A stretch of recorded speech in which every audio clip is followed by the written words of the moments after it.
Hi friends, welcome to Relax Recipes. இன்னைக்கு நம்ம ஈத் ஸ்பெஷலாக மட்டன் அக்னி பிரியாணி எப்படி பண்ணலான்னு பார்க்கலாங்க. இது எங்கள் ஊரில் உள்ள ரொம்பவே ட்ரெடிஷ்னலான ஒரு பிரியாணி ரெசிபி. ஆல்ரெடி நம்ம சேனலில் ஜீரக சம்பா வச்சு பாய் வீட்டு மட்டன் பிரியாணி எப்படி பண்ணலாங்கிற வீடியோ போட்டிருக்கேன். அதோட லிங்கை கீழே டிஸ்கிரிப்ஷனில் கொடுக்க நீங்கள் அந்த ரெசிபியும் எடுத்து பாருங்கள். இன்றைக்கி நம்ம அக்னி பிரியாணிக்கு எந்த விதமான ஃபுட் கலரும் சேர்க்காமல் இந்த மாதிரி கலராக எப்படி பண்ணலாங்கிற டிப்ஸோடு பார்க்க போகிறோங்க. வாங்க எப்படி பண்ணலான்னு பார்க்கலாம்.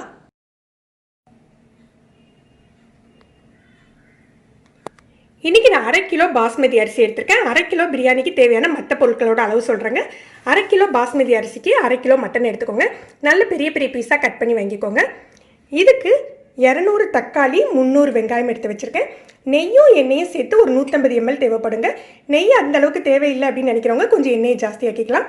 ட்ரெடிஷ்னல் மெத்தடுக்கான அளவை தான் நான் சொல்கிறேன் உங்களுக்கு. இதுக்கு 150 ml தேவைப்படும். அப்புறம் ஒரு கைப்பிடி அளவுக்கு மல்லி கட் பண்ணி எடுத்து வச்சுருக்கேன். ஒரு கைப்பிடி புதினா எடுத்து வச்சுருக்கேன். பச்சை மிளகாய் 4 எடுத்துருக்கேன். கொஞ்சம் சின்ன சின்னதாக இருக்கிறதுனால 4 பச்சை மிளகாய் எடுத்து வச்சுருக்கேன். அப்புறம் ஒரு அரை மூடி எலுமிச்சம்பழம். எலுமிச்சம்பழம் வந்து நல்ல பெரிய பழங்க, அதனால் அரை மூடி தான் எடுத்திருக்கேன். 3 டேபிள் ஸ்பூன் அளவுக்கு இஞ்சி பூண்டு விழுது. இஞ்சி பூண்டு விழுதோட ரேஷியோ பார்த்தீங்க அப்படின்னா 50 இஞ்சிக்கு 75 பூண்டு வச்சு அரைச்சி அதுலேருந்து ஒரு 3 டேபிள் ஸ்பூன் எடுத்து வச்சுருக்கேன். அப்புறம் ஒரு 10-12 போல் பாதாமை தண்ணியில் ஊற போட்டு வச்சுருக்கேன். நீங்கள் தண்ணியில் ஊற போடலைன்னா ஒரு 10 நிமிஷம் வெந்நியில் ஊற போட்டு தோலை எடுத்துட்டு நைஸாக அரைச்சி எடுத்துக்கோங்க. பாதாம் இல்லாட்டி நம்ம முந்திரி பருப்பு கூட சேர்த்துக்கலாம்.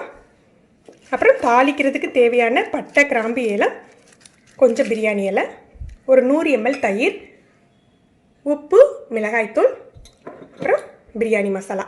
இன்றைக்கி நான் யூஸ் பண்ண போகிறது பாய் வீட்டு பிரியாணி மசாலா தான். இதில் பட்டை, கிராம்பு, ஏலம் 3 தாங்க இருக்குது, வேறு எந்த எதுவும் சேர்க்கலை. இதோட இந்த வீடியோவோட லிங்கை நான் கீழே டிஸ்கிரிப்ஷனில் கொடுக்குறேன், தேவைப்படுறவங்க எடுத்துக்கலாம். இதில் வந்து 3 டீஸ்பூன் அளவுக்கு இன்றைக்கி நம்ம சேர்த்துக்கப்புறம் மொத்தமாகவே தாளிக்கையில் சேர்த்துக்கூடாதுங்க. இது எப்போ சேர்த்தா வாசமாக இருக்கும்னு நான் காட்டித்தரேன். இது போக உங்களுக்கு விருப்பம் இருந்ததுன்னா நீங்கள் ஹைதராபாத்தி பிரியாணி மசாலா 1 ஸ்பூன் சேர்த்துக்கலாம். இது சேர்க்கறதுனால உங்களுக்கு நல்ல கலர் கிடைக்கும். நம்ம வந்து கலர் தூள் எதுவுமே சேர்க்க வேண்டியது இருக்காது. இது ஆப்ஷனல் தாங்க. விருப்பப்படுறவங்க, இந்த வாசம் பிடிக்கிறவங்க மட்டும் சேர்த்துக்கோங்க. இப்போ நம்ம பிரியாணி தாளிச்சிடலாம். பாஸ்மதியை நல்ல ஒரு அரை மணி நேரம் தண்ணியில் ஊற வச்சுக்கலாங்க.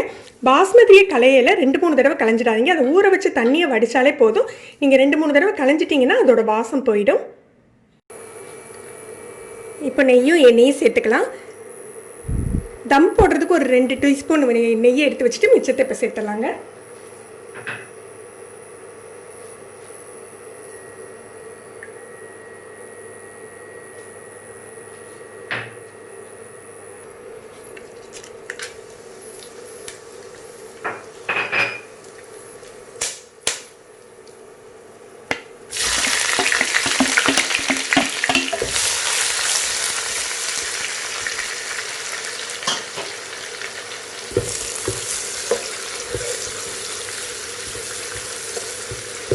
வெங்காயம் நல்லா வதங்கணுங்க. வெங்காயம் நல்லா வதங்குறதுல தான் உங்களுக்கு பிரியாணி நல்ல டேஸ்ட் கிடைக்கும். நீங்கள் வெங்காயம் வதக்கையில் ஒரு டிப்ஸ் என்னென்னா, ஹை ஃப்ளேமில் வச்சு வதக்கிடாதீங்க. ஹை ஃப்ளேமில் வச்சு சீக்கிரம் முடிக்கிடுமான ருசி கம்மியாக தான் இருக்கும். லோ டு மீடியம் ஃப்ளேமில் வச்சுட்டே வதக்குங்க. இது ஒரு 10 நிமிஷம் ஆகுங்க. 8லேருந்து 10 நிமிஷம் ஆகும் வெங்காயம் வதங்குறதுக்கு.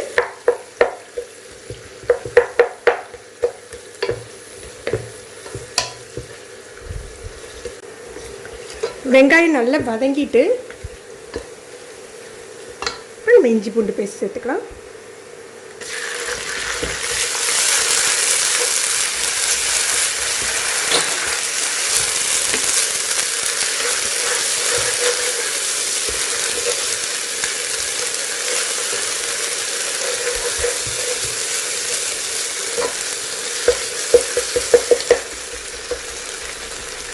இஞ்சி பூண்டு பேஸ்ட் வந்து எண்ணெயில் நல்லா வதங்கி வாசம் வரணுங்க. அந்த பச்சை வாடை போய் நல்ல கமகமான ஒரு வாசம் வரும். அதுக்கப்புறம் தான் நம்ம தக்காளி சேர்த்துக்கணும்.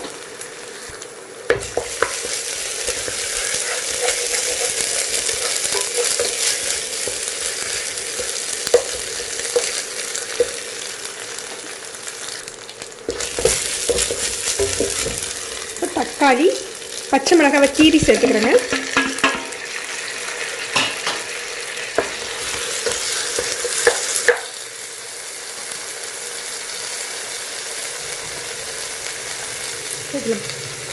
மல்லி இலை கொஞ்சோண்டு தம் போடுறதுக்கு எடுத்து வச்சுட்டு மீதியெல்லாம் சேர்த்துடலாம். புதினா,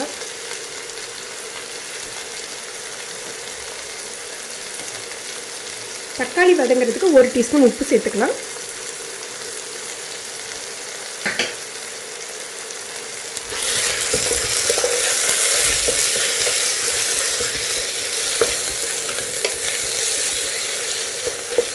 போட்டு மூடி போட்டு வச்சிங்கன்னா தக்காளி நல்லா மசிஞ்சிரும்.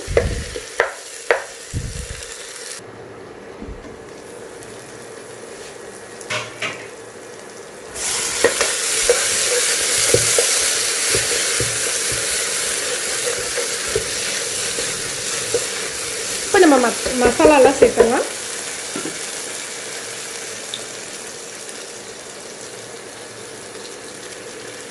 ஒரு டீஸ்பூன் பிரியாணி மசாலா, காரத்திற்கு தேவையான அளவுக்கு மிளகாய்த்தூள் சேர்த்துக்கோங்க. இது காஷ்மீரி மிளகாய்த்தூள் தான், காரம் கம்மியாக இருக்கும், அதனால் கூட கொஞ்சம் சேர்த்துக்கிறேன்.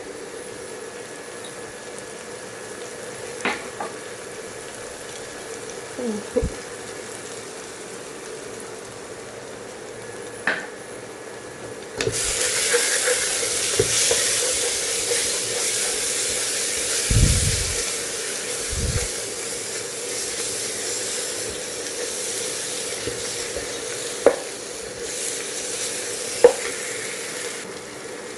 ஒரு ஸ்பூன் ஹைதராபாத் மசாலா சேர்த்துக்கிறேன்.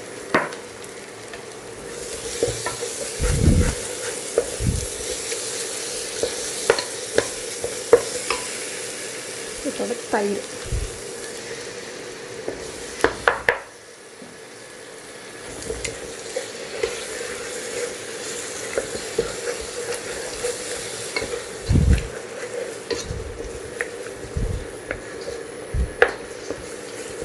தயிர் மசாலாவோட பச்சை வாடை போகணுங்க. பச்சை வாடை போய் எண்ணெய் பிரிய ஆரம்பிச்சாக்க நம்ம மட்டன் சேர்த்துக்கலாம்.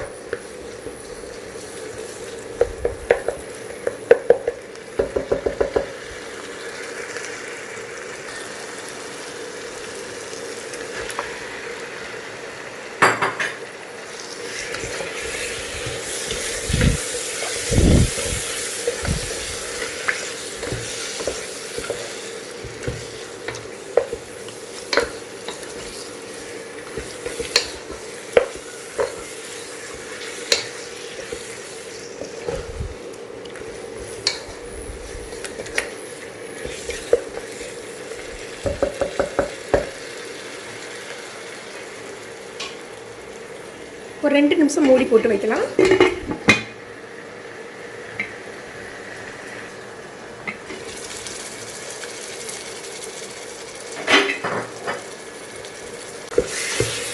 இப்போ மட்டனை தண்ணி சேர்த்து வேக வச்சுக்கலாம். ப்ரெஷர் குக்கரில் மீடியம் ஃப்ளேமில் ஒரு 10 நிமிஷம் வேக வச்சுக்கலாம். ஏற்கனவே நம்ம ஒரு 2-3 நிமிஷம் நல்லா புரட்டிட்டோம். அதுக்கப்புறமும் நம்ம ஒரு 20 நிமிஷம் தம் போடுவோம், உங்களுக்கு கரெக்டாக இருக்கும்.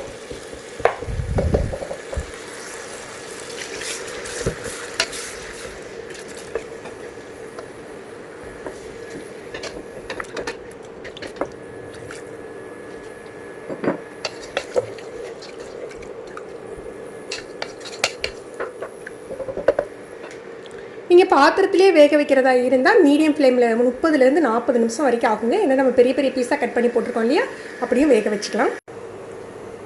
தண்ணியை நல்லா கொதிக்க வச்சிடலாம். மட்டன் வெந்துடுச்சு, நான் அடுப்பை அணைச்சி வச்சுருக்கேன். ரைஸுக்கு தேவையான அளவுக்கு உப்பு போட்டுக்கலாம்.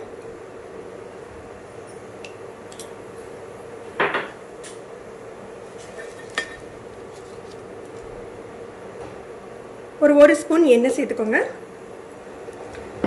இப்போ இதில் என்ன பண்ணுவாங்கன்னா பிரியாணி நல்ல கலராக இருக்கணும்ட்டு கலர் பொடி போடுவாங்க. நம்ம இன்றைக்கி கலர் பொடி சேர்க்க போகிறது இல்லைங்க. அதுக்கு பதிலாக என்ன பண்ண போகிறோம், நம்ம எடுத்து வச்சுருக்க ஹைதராபாத் மசாலாலாம் ஒரு 1/2 ஸ்பூன் அளவுக்கு சேர்த்துக்க போகிறோம். ரொம்ப சேர்க்க வேண்டாங்க, இந்த மாதிரி 1/2 டீஸ்பூன் தான். இது கலரும் கொடுத்துரும், உங்களுக்கு நல்ல ஃப்ளேவர் இருக்கும் பிரியாணிக்கு. அதனால் இப்படி போட்டு கொதிக்க விட்டுடலாம். நீங்கள் விருப்பப்பட்டீங்கன்னா ஃபுட் கலர் கூட போட்டுக்கோங்க.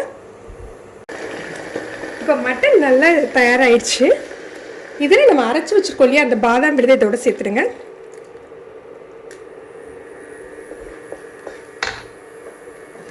லெமன் ஜூஸ், உப்பு காரம் செக் பண்ணிக்கோங்க. உங்களுக்கு காரம் தேவைப்பட்டால் சேர்த்துக்கலாம். இதில் ஒரு டீஸ்பூன் பிரியாணி மசாலா சேர்த்துக்கலாம். இதை நல்லா மிக்ஸ் பண்ணி விட்டுட்டு லோ ஃப்ளேமில் ஒரு 5 நிமிஷம் அப்படியே வச்சுடுங்க. தண்ணி நல்லா கொதிச்சிடுச்சு, நம்ம ரைஸை சேர்த்துடலாம். ரைஸ் ஆஃப் குக் தாங்க ஆகணும். 50% குக் ஆனாக்களே வடிச்சிடணும். அப்படின்னா தான் நமக்கு அந்த மட்டன் கிரேவியில் குக் ஆகி நல்லா உங்களுக்கு பிரியாணி டேஸ்ட்டாக இருக்கும். ரைஸ் ரொம்ப குக் ஆகிடுச்சுன்னா அந்த கிரேவியை எடுத்துக்காது. அப்போ உங்களுக்கு ஒன்று போல் சேராமல் தனித்தனியாக இருக்கிற மாதிரி இருக்கும்.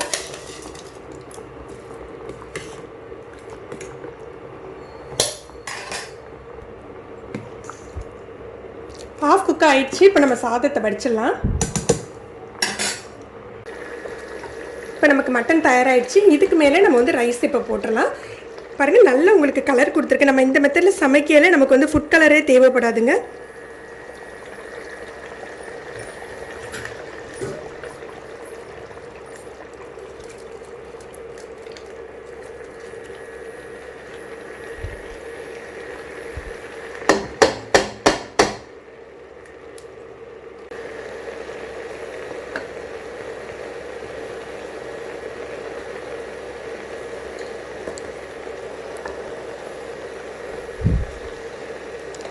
இப்போ அது லேசாக நெய் சேர்த்துக்கலாம்.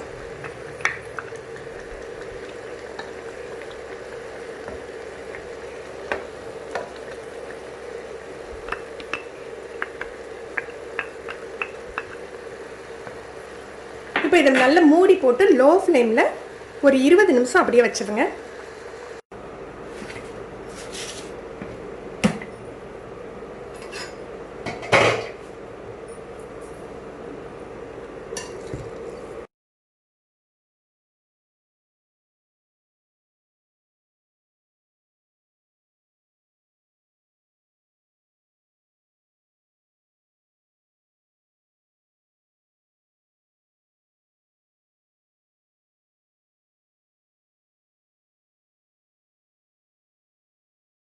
பாருங்கள், நம்ம ஆஃப் வேக்காடில் போட்டிருந்தோம் ரைஸு எந்த அளவுக்கு சாஃப்டாக குக் ஆகிருக்குன்ட்டு.